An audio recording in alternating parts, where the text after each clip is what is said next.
दोस्तों, आज की इस वीडियो में मैं आपको गोदावरी प्रवाह मार्ग के बारे में बताऊंगा। जैसा कि आपको याद होगा कि पिछली वीडियोस में मैंने आपको गंगा नदी प्रवाह मार्ग, ब्रह्मपुत्र नदी प्रवाह मार्ग और साथ ही सिंधु नदी प्रवाह मार्ग के बारे में बताया था। अब आज की इस वीडियो से मैं प्रायद्वीपीय नदियों को शुरू करने वाला हूं और प्रायद्वीपीय नदियों में सबसे महत्वपूर्ण नदी जो है वो गोदावरी नदी ही है, क्योंकि इसको दक्षिण भारत की गंगा के नाम से भी जाना जाता है। अब इसके बारे में मैं आपको सब कुछ बताऊंगा कि ये कहाँ से शुरू होती है और कहाँ तक जाती है। ये सारी चीज़ें आपको एग्जाम्स में बहुत ज़्यादा काम आएंगी। तो हम ज़्यादा टाइम ना लेते हुए शुरू करते हैं। तो देखिए, गोदावरी नदी जो है वो भारत में गंगा नदी के बाद भारत की दूसरी सबसे बड़ी नदी है और दक्षिण भारत की सबसे बड़ी नदी है, क्योंकि इसकी लंबाई तकरीबन 1465 किलोमीटर है। मैं आपको बता दूं कि इसका जो उद्गम है वो महाराष्ट्र से शुरू होता है। महाराष्ट्र के नासिक जिले में त्र्यंबकेश्वर नाम की एक जगह है जहाँ पे ब्रह्मगिरी पर्वत है, वहां से इसकी शुरुआत होती है। ये जो त्र्यंबकेश्वर है यहीं पे 12 ज्योतिर्लिंगों में से एक ज्योतिर्लिंग है, आपको पता होगा इसके बारे में।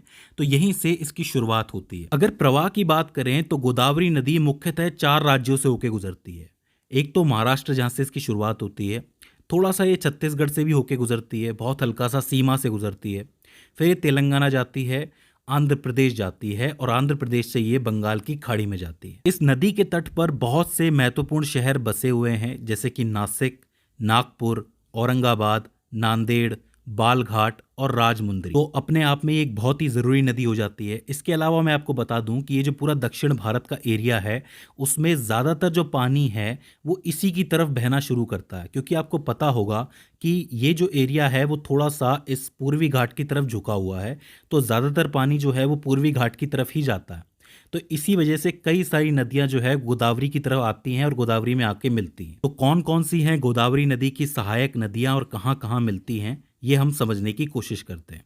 तो देखो, त्र्यंबकेश्वर से ये चलना शुरू करती है और ये महाराष्ट्र को पार करके तेलंगाना और फिर आंध्र प्रदेश जाती है और यहाँ कहीं बंगाल की खाड़ी में मिलती है। त्र्यंबकेश्वर से 65 किलोमीटर दूर नासिक में इससे आके एक नदी मिलती है जो कि है दारना नदी, जो कि आपके दाएं तरफ से आती है।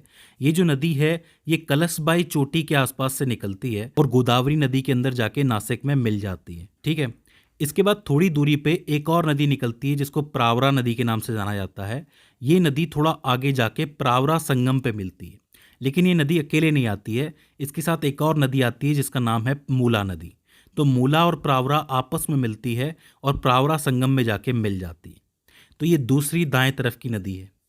इसके बाद एक बड़ी नदी आती है जिसका नाम है पूर्णा नदी, जो कि मध्य प्रदेश के बैतूल जिले से चलती है और परभणी जिले में आके गोदावरी नदी से मिल जाती है।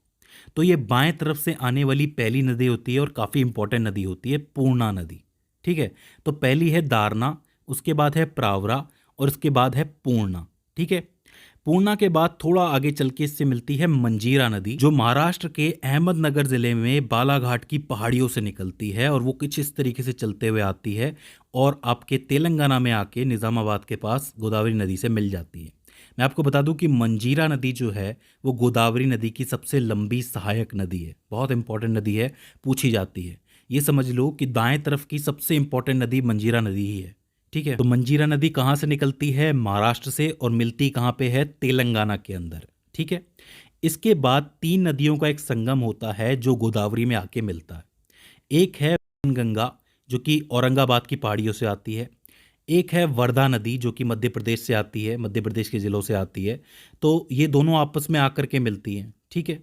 इसके बाद ये मिलके वेनगंगा से मिलती है। वेनगंगा जो है वो मध्य प्रदेश के सिवनी जिले से आती है, महादेव पहाड़ियों से निकलती है।